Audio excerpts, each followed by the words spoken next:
मेरा नाम डॉक्टर असदुल्ला सुमरो है। मैं माहिर अमराज़ क़ल्ब और हार्ट फेलियर स्पेशलिस्ट हूँ और अल्तमश जनरल हॉस्पिटल में काम कर रहा हूँ। ये अक्टूबर का महीना जो है वो ब्रेस्ट कैंसर के हवाले से पब्लिक में अवाम में शऊर और आगाही पैदा करने का महीना है। और इस सिलसिले में जो माहिरीन कैंसर हैं वो काफ़ी हद तक अवामुन्नास में इस किस्म की अवेयरनेस क्रिएट कर रहे हैं। हमारे अस्पताल भी उस लिहाज से पीछे नहीं है और यहाँ भी माहिरीन कैंसर और सर्जन्स ब्रेस्ट कैंसर के हवाले से अवामुन्नास में शऊर पैदा करने के लिए इस किस्म के टॉक्स वगैरह दे चुके हैं। मैं अपने लिहाज से एज ए माहिर अमराज़ क़ल्ब और हार्ट फेलियर स्पेशलिस्ट के हवाले से अपना जो तजुर्बा है, क्योंकि ये जो क़ल्ब और कैंसर ये दोनों का रिश्ता जो है आपस में एक नाजुक भी रिश्ता है, और लेकिन ये कि ये रिश्ता, ये रफ़ाकत जो है ये आपस में वो ज़रूरी है, ये वक्त की ज़रूरत है, और ताकि हम एक दूसरे को जो बीमारी है उनको, कैंसर को और क़ल्ब की बीमारियों का आपस में जो एक दूसरे के साथ रिलेशनशिप है उसको समझने में आसानी हो, ताकि हम सांप भी मार सकें, यानी कैंसर को भी क्योर कर सकें और लाठी को भी बचा सकें। इसका मकसद ये है कि क़ल्ब पर जो उसके मनफी असरात हैं उनसे भी जो है वो मरीज़ों को हम बचा सकें। तो इस सिलसिले में ये कुछ इंटरेस्टिंग केसेस जो मैंने मक्का के दौरान किंग अब्दुल्ला मेडिकल सिटी में रह के और एक तजर्बा हासिल किया, तो वो आपके सामने शेयर करना चाह रहा हूँ, जिससे ना सिर्फ माहिरीन कैंसर मुस्तफ़ीद होंगे, लेकिन जो कैंसर के मरीज़ और उनके अज़ीज़ रिश्तेदार या इसके अलावा जनरल फिजिशंस भी इससे काफ़ी हद तक मुस्तफ़ीद हो सकते हैं। ये एक बहुत बड़ा एक इंटरेस्टिंग और बहुत ही रेयर किस्म का एक केस था। ये कोई 30 साल की खातून थी जिनको 3 बेटियों की जो है वो माँ थी। इनको पहली दफ़ा शॉक की सूरत में किसी दूसरे अस्पताल से हमारे आईसीयू में ट्रांसफ़र किया गया, और शुरुआत में चुनांचे ब्लड प्रेशर उनका लो था, तो सबका ख्याल ये था कि इनको सेप्टिक शॉक की वजह से जो है वो, और जब तशख़ीस की गई तो पता चला कि उनको ये nodular sclerosing type 4B Hodgkin's lymphoma जो है उनको डिस्कवर किया गया। और अब जब ये डिस्कवर किया गया तो उस वक्त उनका पहली दफ़ा जब इको किया गया, और माहिर अमराज़ क़ल्ब से इस वक्त तक मैंने अभी उनको नहीं देखा था, और किसी हमारे और कलीग ने जब उनको एवाल्यूएट किया और इको वगैरह किया गया, तो उस वक्त उनका जो हार्ट का फंक्शन था वो पहले से ही, यानी इस बीमारी के साथ ही उनका जो हार्ट का इजेक्शन फ्रैक्शन था वो 25-30% जो है वो था, और साथ में उनका प्रोबीएनपी भी बढ़ा हुआ था और उनका ट्रोपोनिन भी बढ़ा हुआ था। तो ये एक बड़ा चैलेंजिंग केस था, इसलिए कि यूजुअली जो कैंसर के मरीज़ होते हैं और उनको कीमोथेरापी शुरू करने से पहले ही अगर उनके दिल का गोश्त यानी हार्ट के जो अज़लात हैं वो पहले से ही कमज़ोर हैं, तो ये एक बहुत बड़ा एक मुअम्मा होता है कि ये जो दिल के गोश्त की कमज़ोरी है ये पहले, क्योंकि ये 3 बच्चों की ऑलरेडी माँ थी, तो फिर हमें शक होता है, डाउट होता है कि कहीं इनको पेरिपार्टम कार्डियोमायोपैथी, पहले से कोई पेरिपार्टम कार्डियोमायोपैथी की वजह से तो नहीं इनका दिल का गोश्त जो है वो कमज़ोर जो है हो था। लेकिन ये एक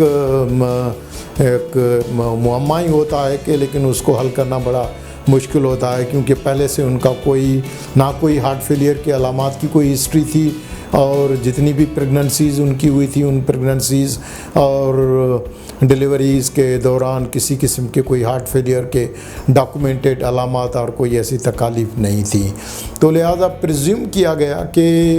ये जो अज़लात की कमज़ोरी है ये प्रॉबली जो है वो इस लिम्फोमा की वजह से है। तो अल्दो ये बहुत रेयर है, ये लिटरेचर में बहुत कम केसेस जो हैं वो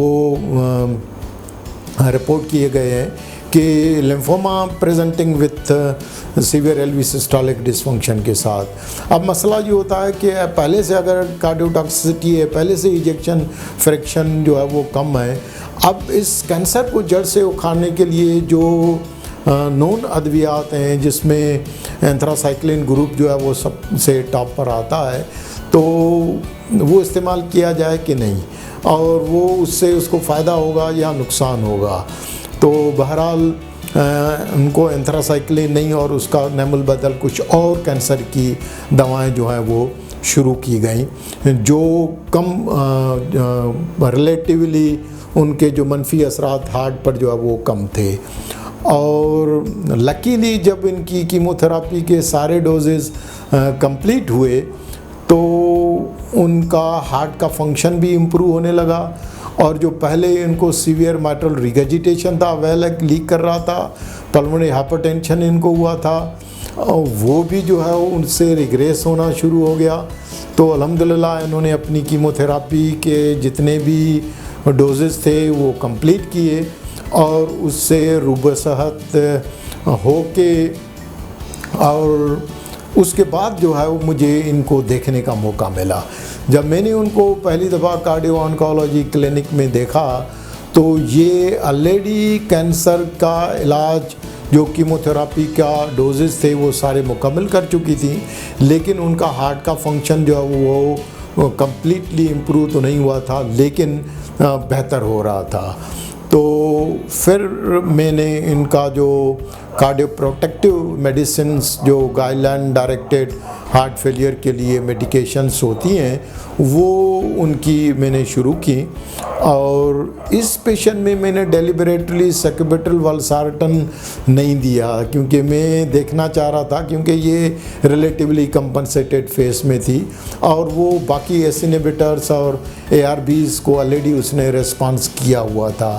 तो फिर मैं चाह रहा था कि देखूं कि सैक्यूबिट्रल वल्सारेटन के अलावा जो बाकी अद्वियात हैं वो इसमें कैसे किस तरह से रोल जो है वो प्ले कर रही है। तो बहरहाल वो उनको कंटिन्यू की, और कुछ अरसे के बाद 6 महीने से 1 साल के बाद जब उनका इको किया गया तो उनका हार्ट का फंक्शन जो है वो नॉर्मल हो चुका था। और जब उनका हार्ट का फंक्शन नॉर्मल हो गया और रिजेक्शन फ्रैक्शन इम्प्रूव होके 50-55% तक हो गया और सिम्टोमेटिकली भी वो इम्प्रूव हो गई, और तो ये एक बड़ा सरप्राइजिंग एक था, क्योंकि नॉर्मली जो हार्ट फेलियर के पेशेंट्स होते हैं वो स्टेज C के बाद यूजुअली फिर स्टेज A में नहीं जाते हैं, यानी उनका हार्ट का फंक्शन जो है वो बहुत कम पेशेंट्स लकीली होते हैं कि जिनका हार्ट का फंक्शन, लेकिन चुनाचे ये एक सरप्राइजिंग, क्योंकि अब ये कहना मुश्किल है कि ये जो हार्ट का फंक्शन है ये कीमोथेरापी के वजह से, यानी मर्ज़ जो है लिम्फोमा वो क्योर होने से, यानी जो लिम्फोमा का जो इफ़ेक्ट जो हार्ट पर था वो क्योर होने से उसका हार्ट का फंक्शन इम्प्रूव हुआ, या हार्ट फेलियर की मेडिकेशन से, ये कहना मुश्किल है। लेकिन मेरा इम्प्रेशन ये है कि दोनों में इसका कुछ कीमोथेरापी का भी रोल था और कुछ उसके अद्वियात का भी जो है वो रोल था। बहरहाल उनका हार्ट का फंक्शन, तो ये एक टिपिकल जिसको हम कहते हैं कि reversible type of chemotherapy induce cardiomyopathy, जिसको हम टाइप 2 कहते हैं, और ये एक मोजज़ा ही कहना चाहिए। लेकिन जो मज़ेदार चीज़ इसमें यह है कि उसके बाद जब ये रुबसत हो गई तो चुनाचे इनको बेटा नहीं था, तो हम में एक कल्चर में एक ख्वाहिश होती है, हर माँ की ख्वाहिश होती है कि उनको एक बेटा हो। तो जब ये बिल्कुल ही क्लिनिकली इम्प्रूव हो गई तो एक दिन उन्होंने आके मुझसे सवाल किया कि डॉक्टर मेरी हार्ट की कंडीशन भी इम्प्रूव हो गई है, हार्ट का फंक्शन भी इम्प्रूव हो गया है, तो मैं दोबारा प्रेग्नेंट हो सकती हूँ। तो ये एक बहुत बड़ा एक सवाल होता है, और ये जो कभी कभार कड़वे सवालात होते हैं, लेकिन चुनाचे मरीज़ कड़वे सवाल करते हैं और हम फिजिशियंस का काम है कि उनको जवाब दे के उनको सेटिस्फाई करें, और ख़ास करके एविडेंस बेस्ड मेडिसिन के हवाले से। तो मेरे लिए एक बहुत बड़ा एक वो था, लेकिन उनको समझाना और बताना ज़रूरी होता है, क्योंकि आगे एक केस और इसमें एक है कि जो मैं शायद आपको दिखाऊं कि कुछ ऐसे पेशेंट्स होते हैं जो पहले से, जिस तरह से जिनको बच्चों में या जिनको जवानी में यानी शादी से पहले वो कैंसर का इलाज ले चुके होते हैं, यानी पहले से वो कैंसर का इलाज, कैंसर के मरीज़ होते हैं, और कैंसर के इलाज के बाद रुबसत होके और जब इस उम्र में पहुंचते हैं और शादी के काबिल हो जाते हैं, तो फिर वो ख़वातीन जब हामला हो जाती हैं तो उनमें कैंसर के जो इलाज के जो मनफी असरात का इफ़ेक्ट है वो अभी बाकी रहता है। तो उनमें देखा गया है कि अगर वो हामला ना बने तो उनका जो हार्ट का फंक्शन जो नॉर्मल हो चुका था वो दोबारा इस तरह से ख़राब नहीं होता। तो लिहाजा इस चीज़ से हमने सीखा है कि ऐसे मरीज़ जो कैंसर का इलाज शादी से पहले कैंसर का इलाज ले चुके हुए होते हैं, तो उनको हामला होने से पहले माहिरीन कैंसर और माहिरीन कल्ब से अपना मुआयना और तशख़ीस और पूछना चाहिए कि आया हामला होने से उनके जो कैंसर का जो पुराना उनके जो कल्ब पर इफ़ेक्ट हैं वो मुतासर तो नहीं होंगे, उससे इमराज़ कल्ब या टॉक्सिसिटी लाहिक तो नहीं होगी, और जो उनके लिए जानलेवा तो साबित नहीं होगी। तो ये बहुत बड़े एक चैलेंजेस होते हैं डॉक्टर्स के लिए। अब इसके लिए ये था कि ठीक है, ये वो रुबसत कैंसर से भी रुबसत हो चुकी हैं, और कल्ब पर जो उसके असरात थे उसकी टॉक्सिसिटी से भी ये कम्प्लीटली रुबसत हो चुकी हैं। लेकिन चुनाचे जो दवाएं इनको इस्तेमाल करने के लिए दी हुई होती हैं, अब उन दवाओं को बंद करना, क्योंकि जब हामला अगर मरीज़ होती है तो फिर उन दवाओं का उनका बच्चे पर असर पड़ता है, तो फिर हमें उन दवाओं को बंद करना पड़ता है। तो डॉक्टर के लिए एक फ़ैसला करना बड़ा मुश्किल होता है, लेकिन चुनाचे मरीज़ सवालात करते हैं तो उनको सारी चीज़ें बतानी और समझानी पड़ती हैं कि हाँ, अगर आप हामला हो रही हैं तो चांसेस हैं, कितने चांसेस हैं उसका कोई ऐसा कोई रिसर्च में कोई डेफिनेट आंसर नहीं है कि कितने चांसेस हैं कि उनका मर्ज़ जो है वो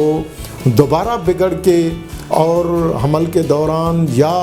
डिलीवरी के बाद जो है वो दोबारा वो मर्ज़ जो है वो इतना ज़्यादा बिगड़ जाए कि जो पहले से मर्ज़ जो है वो बेहतर हो चुका था, अब वो रिवर्सिबल जो मर्ज़ था वो हो सकता है दोबारा जो है वो इर्रिवर्सिबिलिटी में जो है वो ना चला जाए, और वो माँ जो है वो हमेशा के लिए